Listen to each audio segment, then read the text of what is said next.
Hello and welcome to NBC News Hour. In this next 60 minutes, our reporters across the country will give us the latest in politics, business, entertainment and sports. I'm Kumbugani Piri alongside Simeon Boyce, and our sign language interpreter tonight is Tauson Kamalata. Glad you could join us. Let's take a look at stories making the headlines. Over 170 households in Mangochi have been displaced as water levels continue to rise in Shire River. In business, commercial banks in the country reduce the lending rates. And in sports, we engage volleyball experts on what needs to be done to take the sport to the next level.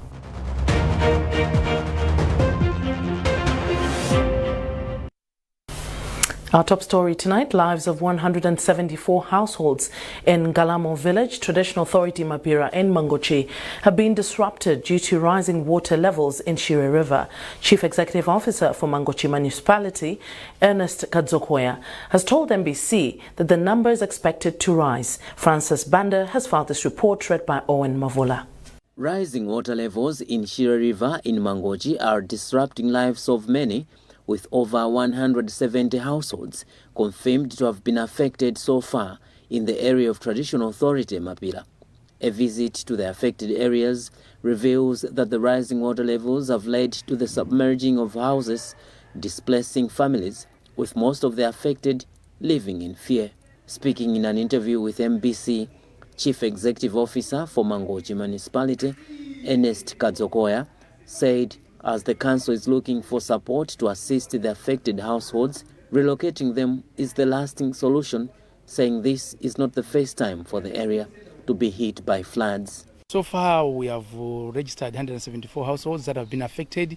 But what is happening now is that the water is rising day by day. So we're hoping the figure will increase. So it's really a huge damage that has occurred, huge investment has gone, and the people are really suffering. Village headman Ngalamo says his subjects are in need of relief items, including food, and also appealed for support to permanently relocate, saying the village is no longer safe for living. Having an opportunity given to relocate, we can move out of this place because it is only the government that can support us. In her remarks, Councillor Fonsuga Mwere Ward, Rhoda Banda, said some of the affected people cannot manage to acquire land for resettlement and need government support as it considers bringing relief items. The challenge people may experience to relocate is lack of money. The time they were constructing their houses here, they were not expecting this to happen. In 2024, most of the affected people in the area abandoned their homes due to a similar incident, but returned after some time. So, Simeon, have you noticed that the floods now have actually moved? They've shifted from the lower Shire. We're not really getting reports of floods in the lower Shire as we used to. Now we're seeing a lot of Mangochi and other areas that were not traditionally affected by floods. What's going on? Yeah, I think you are right. For the past 5, if not 6 years, we have observed that people in Nsanje are no longer struggling with the floods. But now the other areas like Mangochi, if I'm not wrong, this could be maybe the third time hearing that the lake has overflowed, and this is affecting lives of people, as we saw in the pictures. People have been displaced, and I believe that most of them are now destitute, they are struggling, and I believe maybe it's the issue of climate change. It's something that has come to stay, and I do believe that it's high time. I believe maybe people should just be moved away, especially those who constructed closer to the lake, because it looks like now it's becoming a perennial problem. Okay. Now, most business entities and properties in Blantyre have resumed operations after settling their outstanding city rates. This comes just a day after Blantyre City Council shut them down for non-compliance. Mayor Isaac Jomo Osman confirmed that the majority of affected businesses have now cleared their dues. Chisoma Break reports. Speaking to NBC, the city's mayor, Councillor Isaac Jomo Osman, said as of Wednesday morning, the council had collected 69.3 million kwacha from business and property owners. There's a queue, people are running to come and pay. Some of them they're paying online. They just transfer the money we are also receiving the payments online. And I want to give you one example of Malawi housing. They had a lot of money to give us, but they are showing their commitment, and they have at least started paying our money. That's why today when you go there, you find out that we have opened their premises.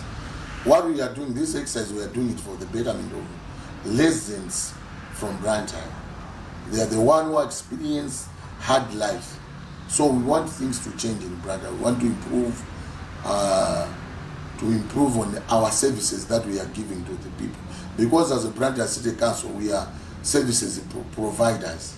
So we can't just sleep and sit down, even drinking tea, if our people are not on safe side. So by doing so, we want to renovate some of our roads. You have seen that we have a lot of potholes. Even we are talking about some sanitation issue. We have also the challenge. So the money that we are getting from this excess is going to work on the ground. Osman has since dismissed some social media reports suggesting that the operation has political connotation. I feel very sorry because if I remember one of the schools that we closed, one of the presses that belonged to Malawi Congress Party office, even my kid goes to school there. But I am forced to do the job because that is the job that we need to do. And whatever we are doing is not about politics. It's about paying some city rents. Anyone who's not paying our city rents, we are going to deal with that institution, and we are going to do whatever is necessary to be done. Some of the business entities that were closed include the Malawi Housing Corporation, Pacific Limited, and Nakala Logistics. Some of these companies have paid their rates and have since resumed operations, while some have showed strong commitment to pay their outstanding rates. Osman said the council desperately needs the money to maintain roads and implement other development initiatives in the city. Chisomo Break, NBC News, Blantyre. Now, Kumbo, what is your take on the mayor's decision which he made yesterday to move about closing some of the premises, especially those who have not been paying city rates? And we hear that today already he is collecting some monies.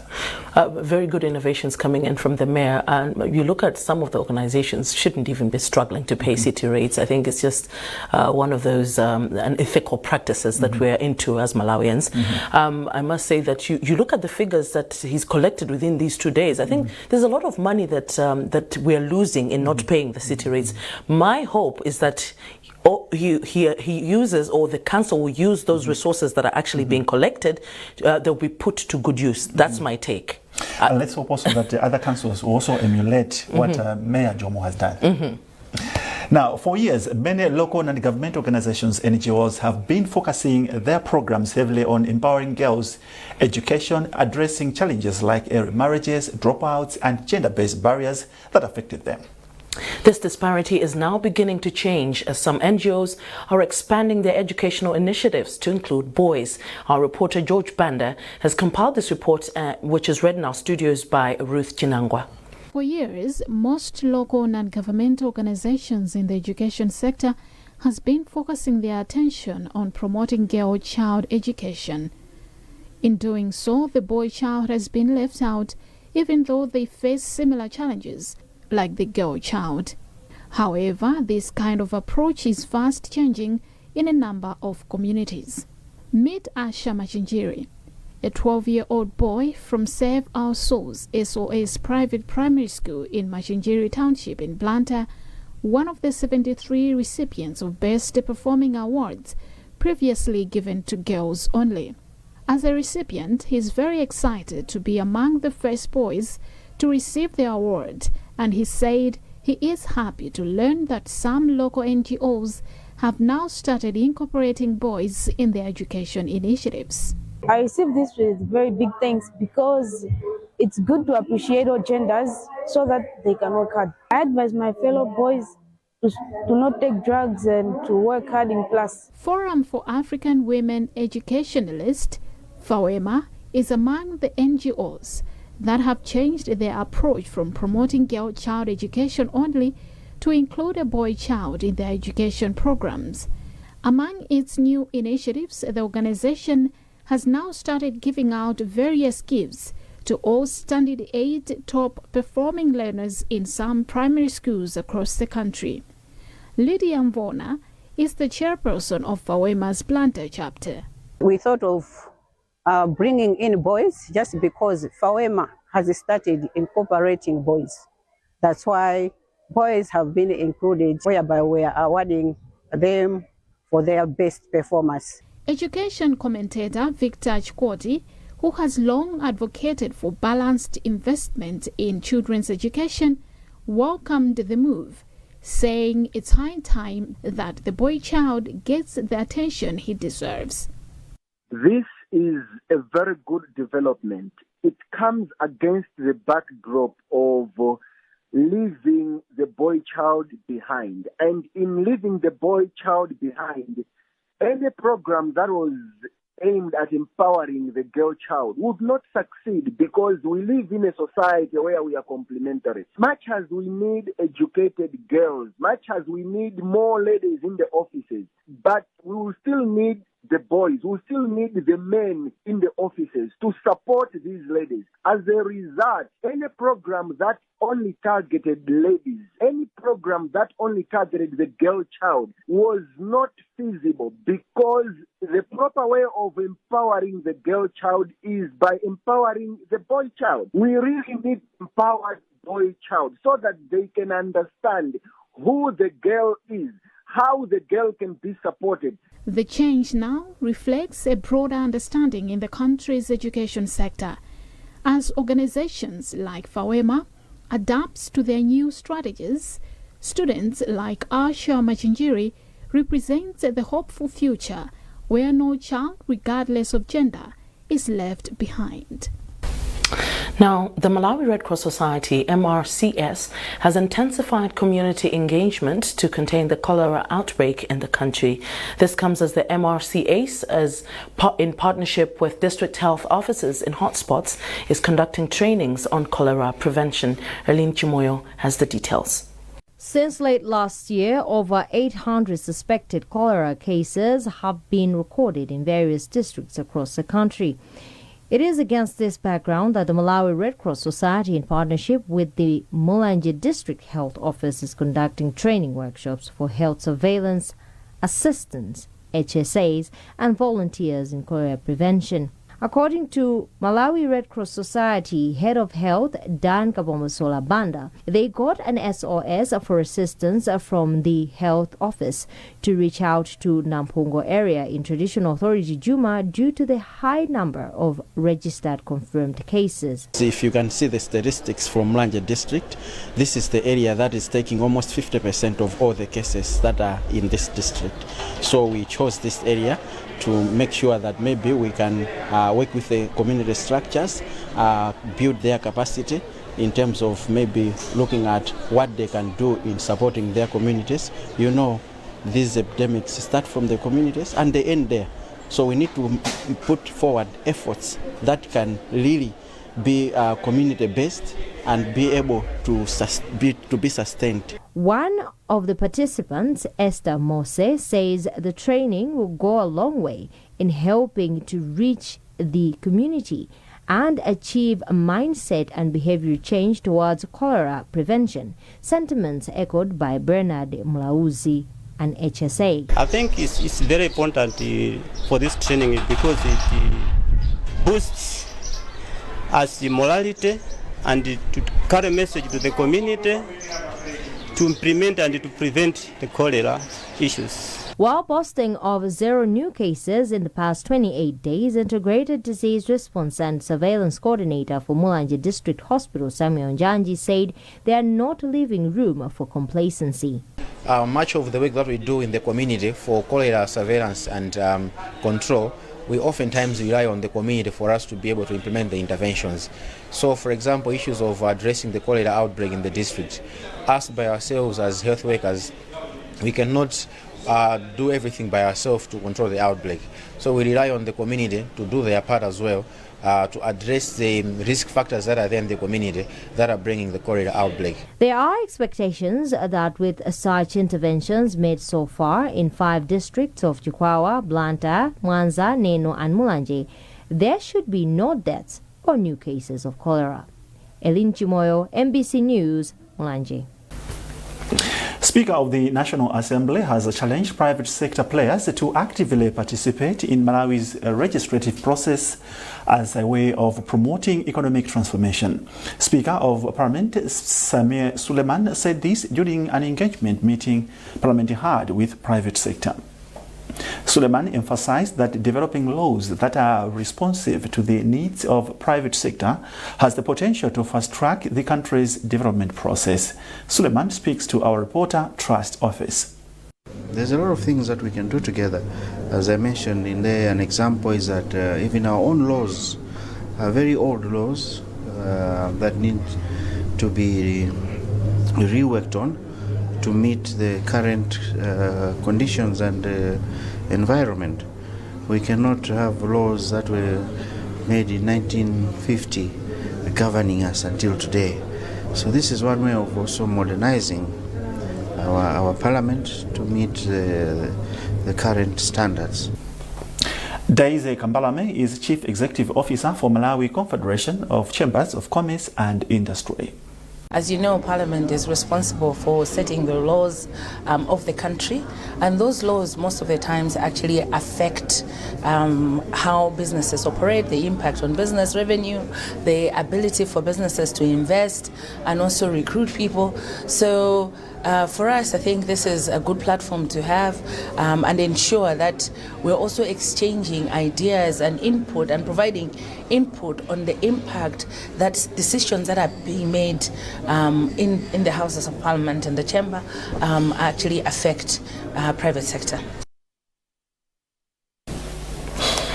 The Malawi Electoral Commission MEC says preparations for the by-election, which is scheduled to take place on the 17th of March, is going on well in the northern region.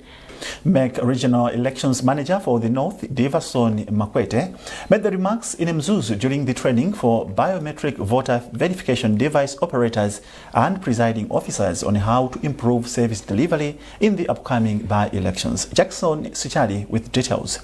With the mission of improving service delivery in the upcoming by-election in the northern region, MEC is training biometric voter verification device operators on how to use the device efficiently to ensure accountability and transparency throughout the voting process.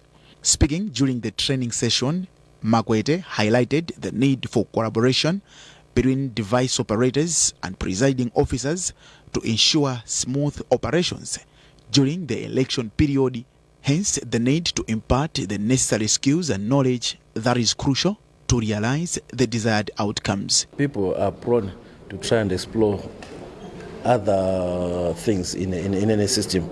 So in our case, the equipment is programmed in such a way that it must be used the way that we've done it. Otherwise, we don't want people to go offline and begin to do certain experiments with the equipment. No, they should use it as instructed. Agatha Mkolesia, a presiding officer in Mzuzu City, said the training is critical in ensuring that they have the required knowledge that will help them to carry out their duty effectively and efficiently. The training has been so well and so good. We have been trained in so many aspects. For example, as POs, what is our responsibilities? When we go out there, what are we supposed to do? How can we handle matters there? So we have been trained well and we are equipped, and we know that when we go there, we'll be able to help MEC, because MEC has entrusted us that if we go there, the elections is going to be in our hands. So when we are there, we'll make sure that the election is safe, free, and everyone has the right to vote. 69 biometric voter verification device operators from the northern region attended the training. The training focused on how to operate the biometric voter verification devices, how to verify using the system, and how to respond to situations electronically. Jackson Siyali, MBC News, Mzuzu. You're watching News Hour here on MBC. Still to come, we join our colleagues at our Lilongwe studio, plus the latest business and sports news. A reminder of our top stories. Over 170 households in Mangochi have been displaced as water levels continue to rise in Shire River. In business, commercial banks in the country reduce the lending rates. And in sports, we engage volleyball experts on what needs to be done to take the sport to the next level.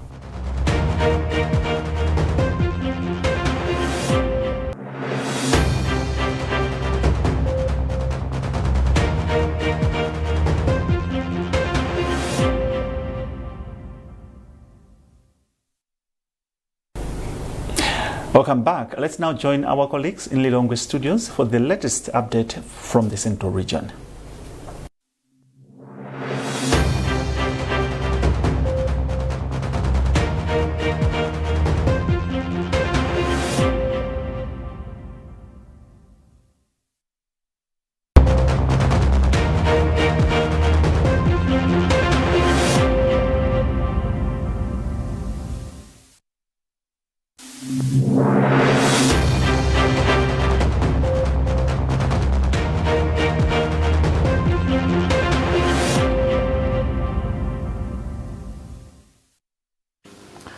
A warm welcome to the Lilongwe segment coming to you live from our Area 4 studios. You're with me, Maim Tumodzi, and my colleague Patrick Dambula. Straight to our first story. As parliamentarians are finalizing scrutinizing financial allocations under the proposed 2026-2027 national budget through cluster committees, the education vote has been allocated a lion's share in the financial blueprint, with funds totaling 1.28 trillion kwacha, representing 11.7% of the total budget. Our reporters Maintu Modzi and Lonjezo Msodoka take a closer look at the proposed budget for the education sector. I'm pleased to report that the budget I'm presenting before you, Mr. Speaker, sir, it is people-centered, it is pro-poor, it is developmental, as well as transformative. In his presentation of the national budget a fortnight ago, Minister of Finance, Economic Planning and Decentralization, Joseph Manoveka, told the National Assembly that resources amounting to 47.6 billion kwacha have been allocated to cover the introduction of free primary and secondary education, which started on 1st January this year in order to increase equitable access to education and provide a fair chance to access knowledge among students regardless of their socio-economic background. Of this amount, 31.7 billion kwacha is for free secondary education to cater for development fees and 15.9 billion kwacha for free primary education to cater for general purpose fees. Mutani Tambala is the chairperson of the Parliamentary Committee on Education and says the initiative needs support from all Malawians because education remains key in human capital development, which is crucial in achieving the country's aspirations of becoming a middle-income and self-reliant economy by 2063. We would say that government has tried its best to allocate a lot of resources to the Ministry of Education.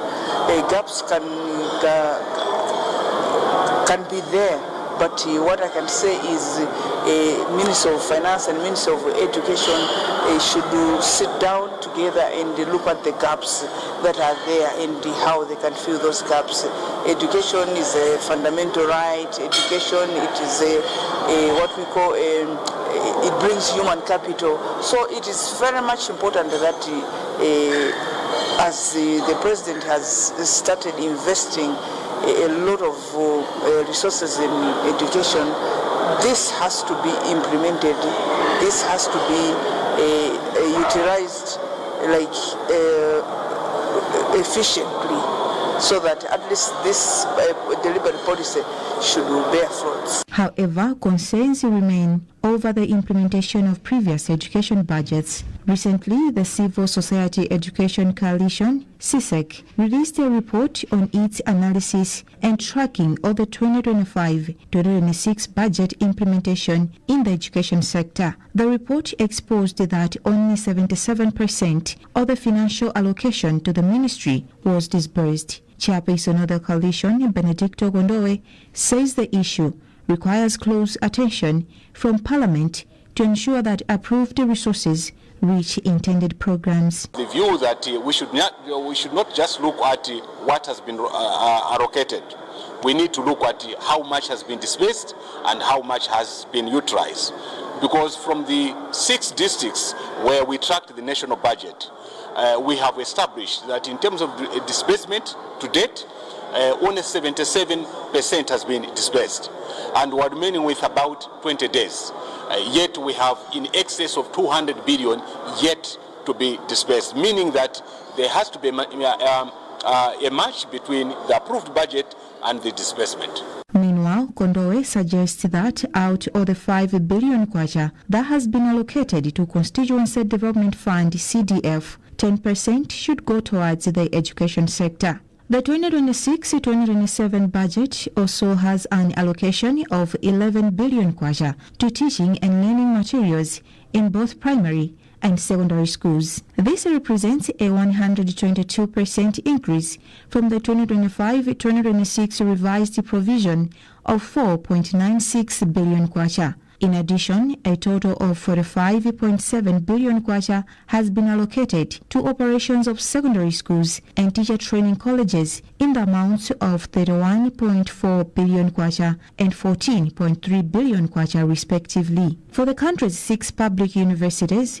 government has allocated resources amounting to 234.3 billion kwacha. Out of this, 42 billion kwacha will go straight to supporting about 40,000 students in public universities. Usubiro Pili and Christian Madzaenda are among the students at the Lilongwe University of Agriculture and Natural Resources, Luana, who are beneficiaries of the Higher Education Student Loans Board, and this is what they had to say. I'm very happy about this development because it's going to help a lot of students to afford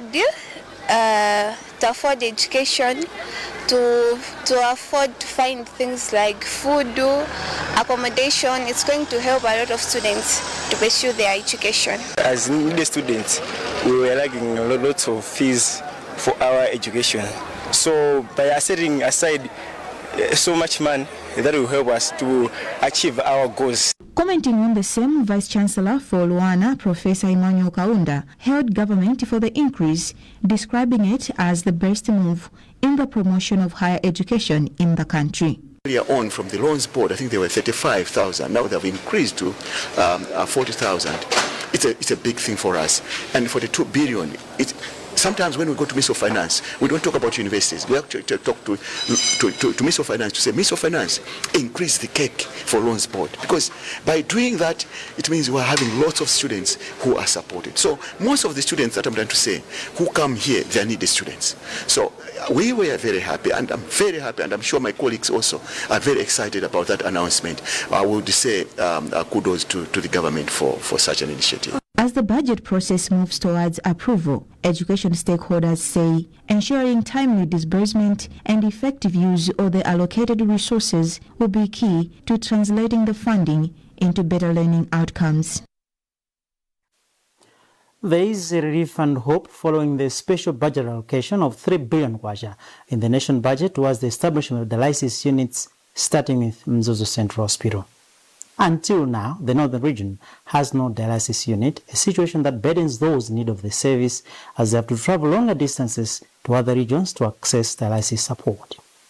Kidney Foundation Malawi Executive Director Samuel Kumanje described the move as critical towards saving more lives. Catherine Banda has filed this report.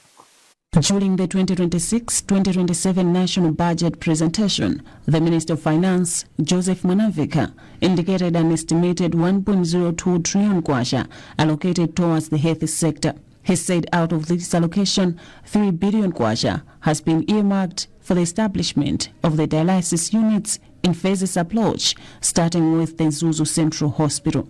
Now, the Kidney Foundation Malawi Executive Director, Samuel Kumanje, believes the move is a significant approach in helping patients towards accessing effective and affordable treatment.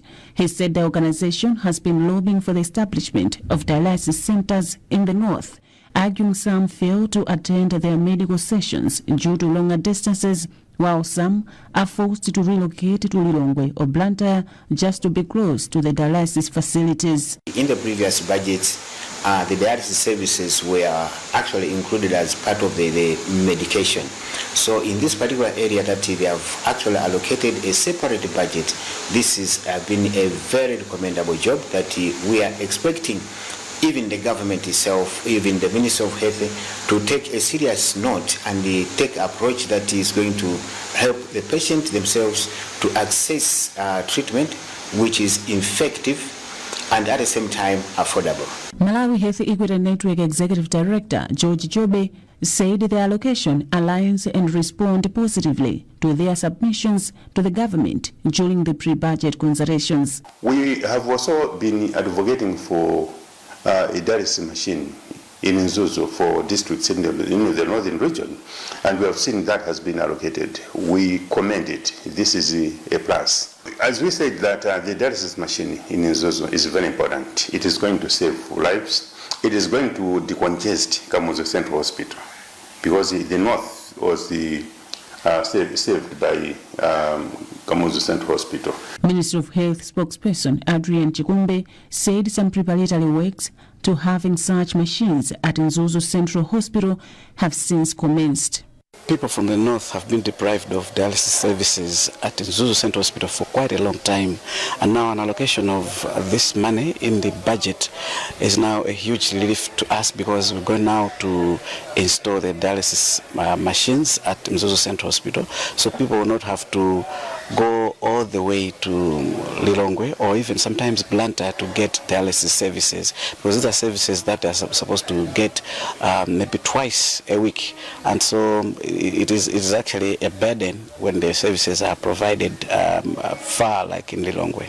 According to the records from the Ministry of Health, the country's central hospitals recorded over 1,000 kidney injuries with over 780 admissions and 158 deaths.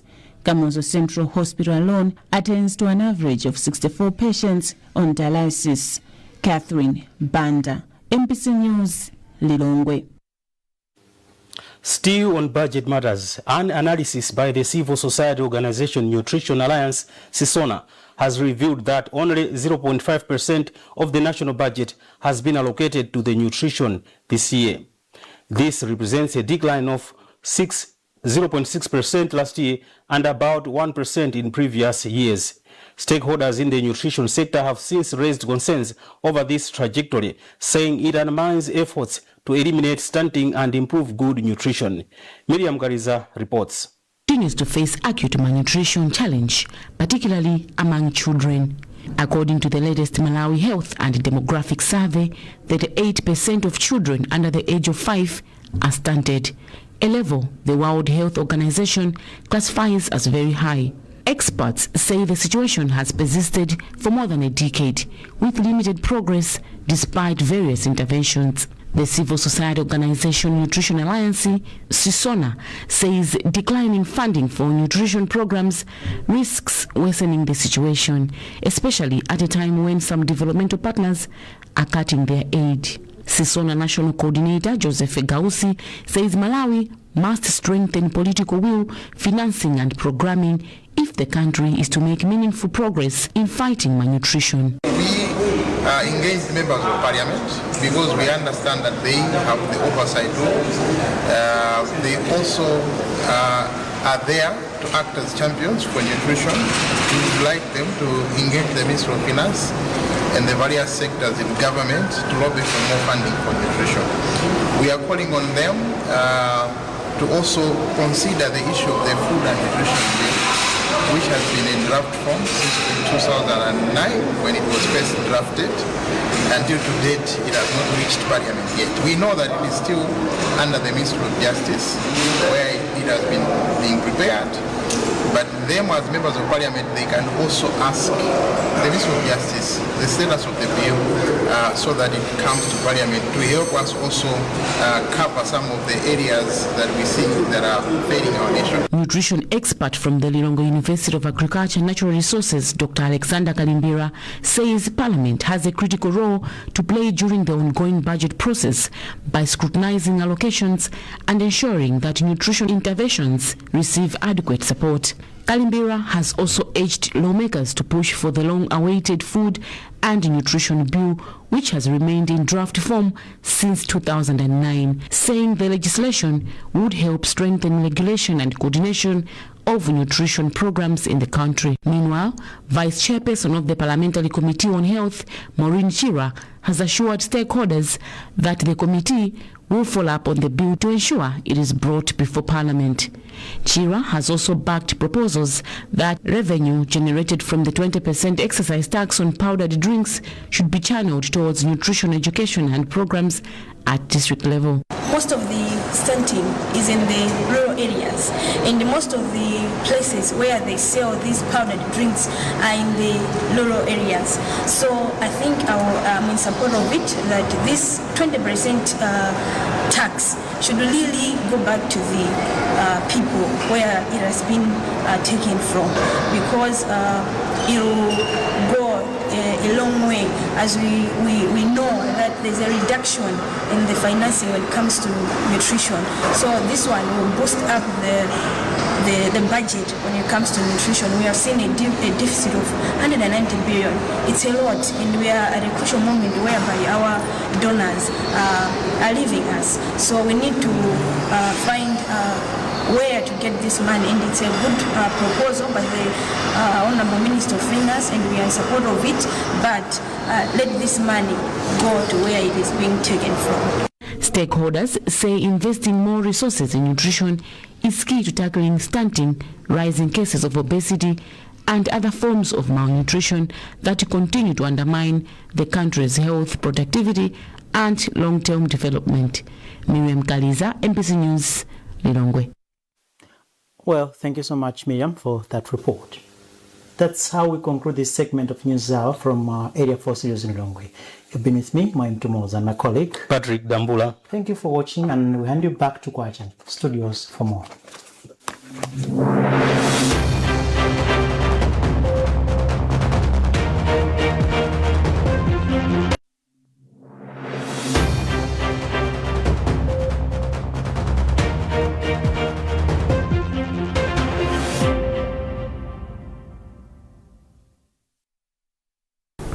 Many thanks reaching out to our colleagues in the Lilongwe studios. And now for the latest in business news, we're joined by Justin Nkweo.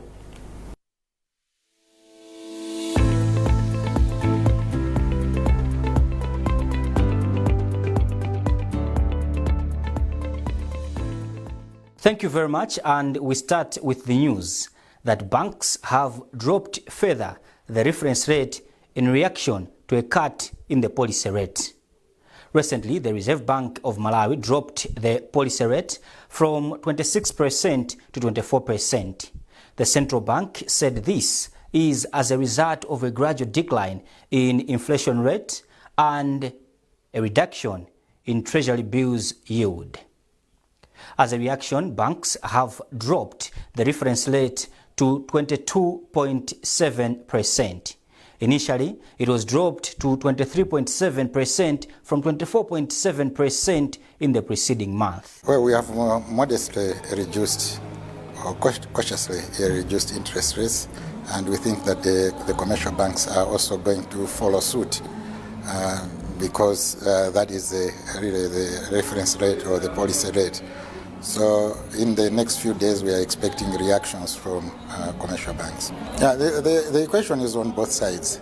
The major problem at the moment is actually the supply side. It's not the demand management. The demand we can do with monetary policy, we can do with other things, other tools.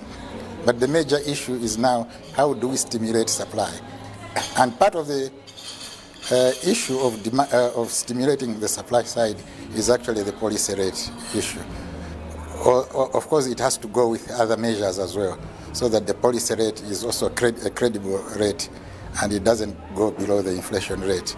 Because if it does, then the whole macroeconomic environment is also distorted. Now, biodiversity and climate change are but one. The other affects the other, and the other affects the other.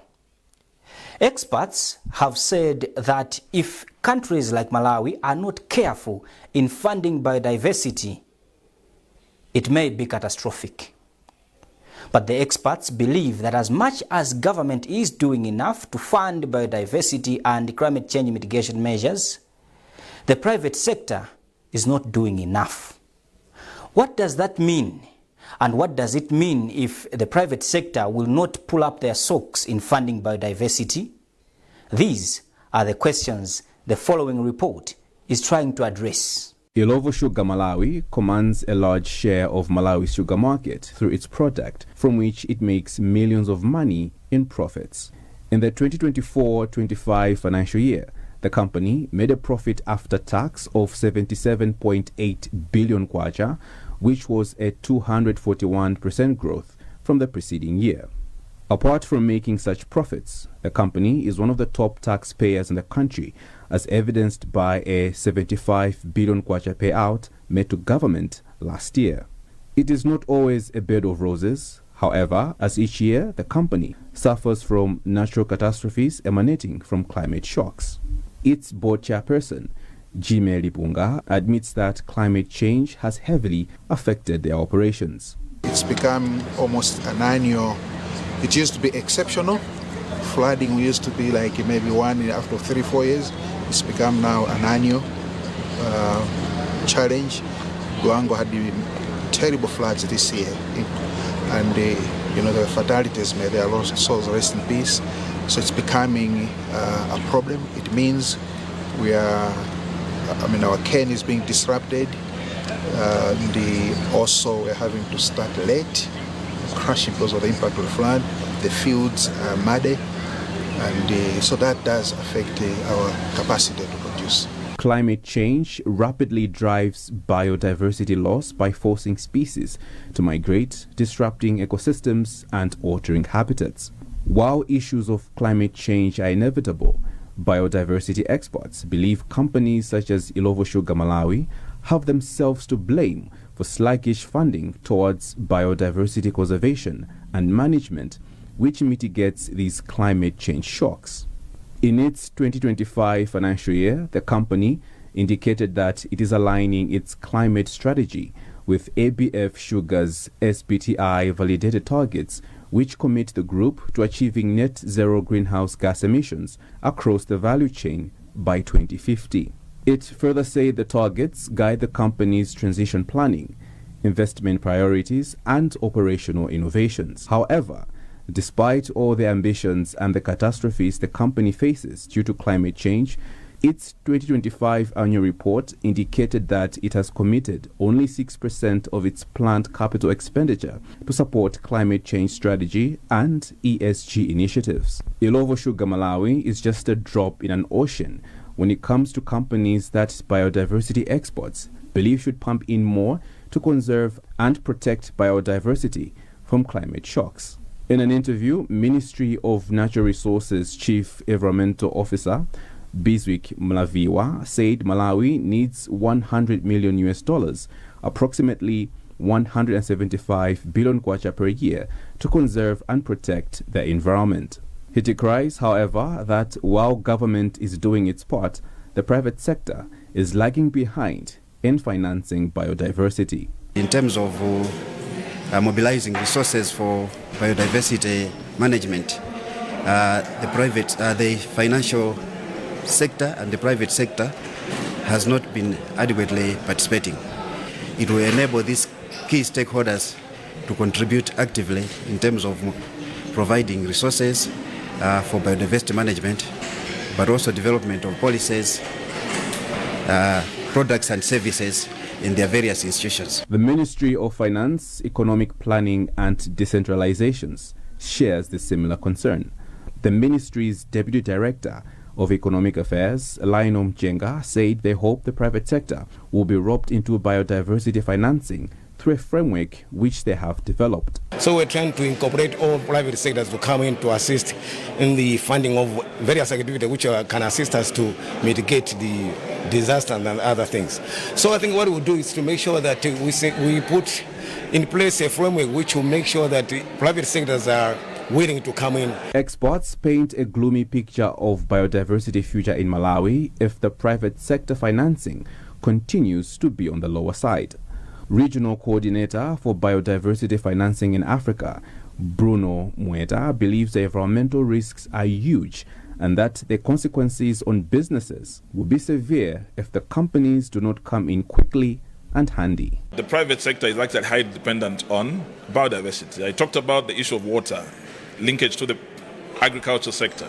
So if they don't take care of that resource, which actually drives business, at some point you actually see that the businesses will actually be affected in what we call nature-related financial risks.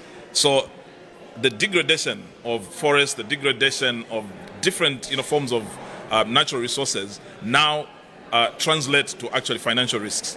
So that actually becomes what we call a financial contagion on the part of the private sector and the financial sector. Malawi is not immune to threats that climate change poses on biodiversity, as evidenced by natural calamities that the country has faced, such as storms, floods, and cyclones. It is therefore clear that if the private sector continues to shun from financing biodiversity, the country would fail to cope. The private sector, therefore, needs to quickly come in and pump more money to protect the environment.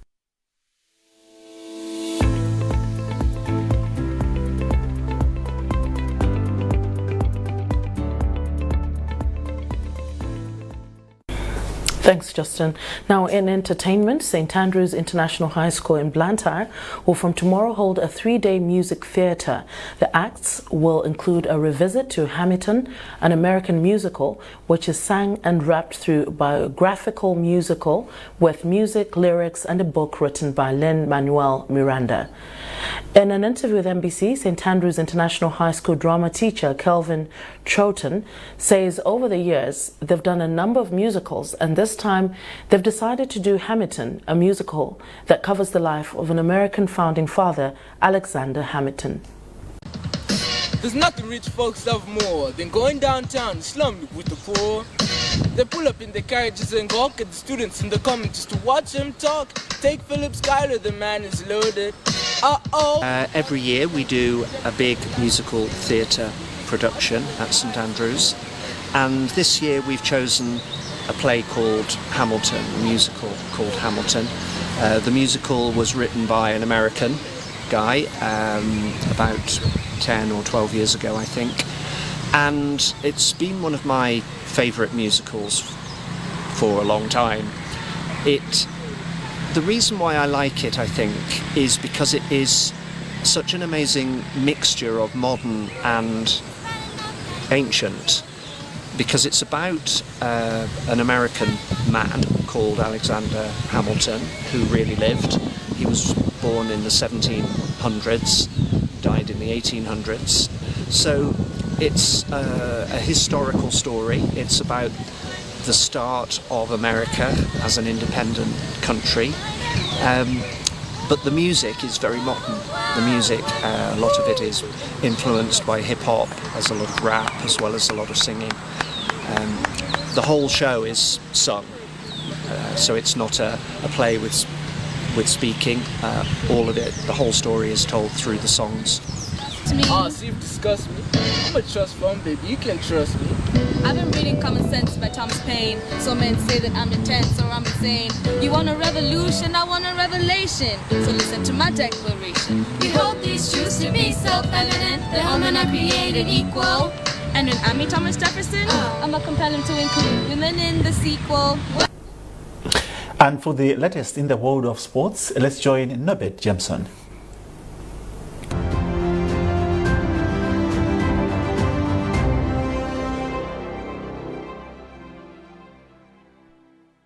We begin the sports segment with news that two-time Miss Fitness Malawi champion Jennifer Pio says she is earning a living through individual fitness training sessions and is able to sustain her family.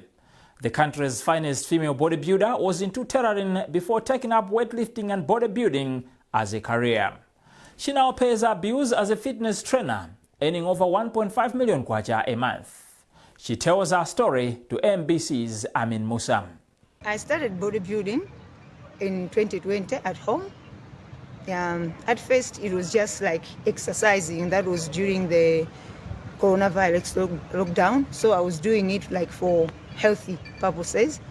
But when I came back here in Malawi, I decided to go to the gym and see if I can go further with this and learn. So when I went to the gym, I found it interesting. I started learning like, oh, this is how we do biceps. This is how we train our legs. And it was so exciting.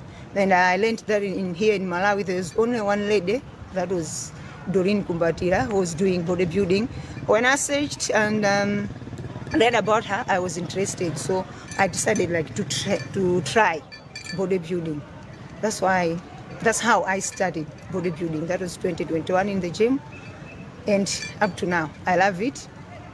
And it's a good sport. I've won 3 medals. The first one was this, that was 2024. On Mr. Malawi event, I participated in Miss Fitness Malawi. I was #1. And the 2025, I participated also. That was Mr. Malawi event. I won again. I was #1, Miss Fitness Malawi. And the same event, I participated in powerlifting. I was #3 in powerlifting in ladies. So I have like 3 medals and this cup. The job is so beneficial. You see, at first, I used to be a tailor. I was at home doing tailoring, and then I'll go to the gym, and then I started like training people, some women back home in Chilomon, and then I found that it was rewarding. I was getting like more money than I was doing with tailoring, and then it became a passion.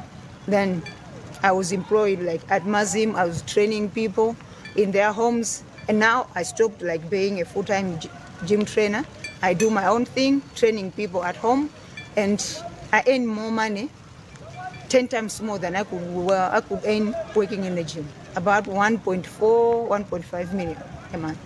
I train everyone. I train men, I train women, and it's simpler, like training men more than I can train women, because I love doing weight training. So I know like this is how we do arms, this is how we do legs, this is how we do chest, and I enjoy it. So I train both. I train women, I train men. I don't think I would ever go and apply somewhere to be like a full-time gym trainer, because being like my own employer is more rewarding than I could be somebody's employee. I used to work and it was nothing. I used to earn like 150,000 a month, which was nothing. The money was just going for, I was using it for transport and lunch. It was gone. I couldn't do anything with it. But then when I stopped, I started training people in their homes. Some who want to have a personal trainer at the gym, it's more rewarding. I earn much more than I could do being a full-time trainer. And finally, we engage Malawi's only volleyball experts, Moses Mzumara and Griffin Rwazi, who share their thoughts on what needs to be done to take the sport to the next level. Zumala became the country's first volleyball export when he joined Kenyan side Trailblazers in 2025, while Rwazi is just 2 months old at the club. Zumala tackles grassroots development, while Rwazi centers on administration. We are not very far in as far as volleyball is concerned. Maybe the only thing that I see might help in as far as developing the sport is concerned is if we can start at a grassroots level, the grassroots foundation, training those kids how to play volleyball. The small basics, it is the one that is helping volleyball development here in Kenya. So I think that can also help, because I've seen a number of teams, secondary school teams, primary school teams, even university teams. They are very strong. We can play a friendly match with them, and they really show that they know what they are doing. They know they have something from where they have started. They have learned something a lot. So I think if we can start at a grassroots level, that will be something better. I'll talk about the administration. which this side the administration is so serious about the sport. And like for example, if a team misses maybe 2 or 3 matches without a real reason, as we do in our country, you find that we tolerate those kind of behaviors. This side they don't tolerate those kind of behaviors. You miss games without a concrete reason, they remove the team from the league. That means you start from behind. So it shows that people and the administration are so serious about this one, about this sport in Kenya. Another thing is, let's talk about sponsorship. Because in our country, we know that volleyball is not that big sport, but it's getting there. So sponsorship is more needed because this side, we have a lot of sponsors. We have sponsors who sponsor a player who is a player of the match, same game. And we have sponsors who sponsor the league. We have the Kenya Cup. So we have a lot of competition that will develop the sport. And that's a wrap inside the sports segment as we hand you back to our main anchors.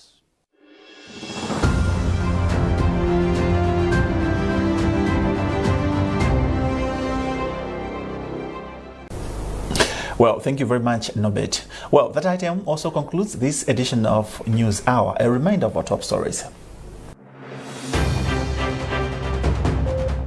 Over 170 households in Mangochi have been displaced as water levels continue to rise in Shire River. In business, commercial banks in the country reduce the lending rates. And in sports, we engage volleyball experts on what needs to be done to take the sport to the next level.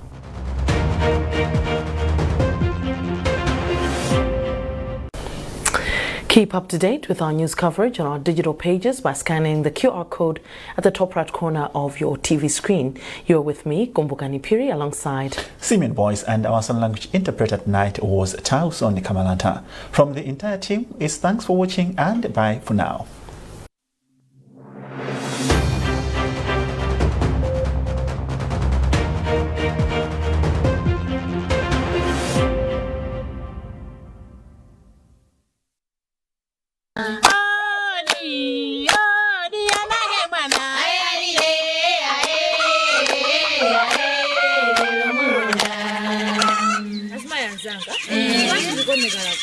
Pakana 15 basi ndiye ngongole yathu izikhayo ngokwanitsa kugula bhunya athu.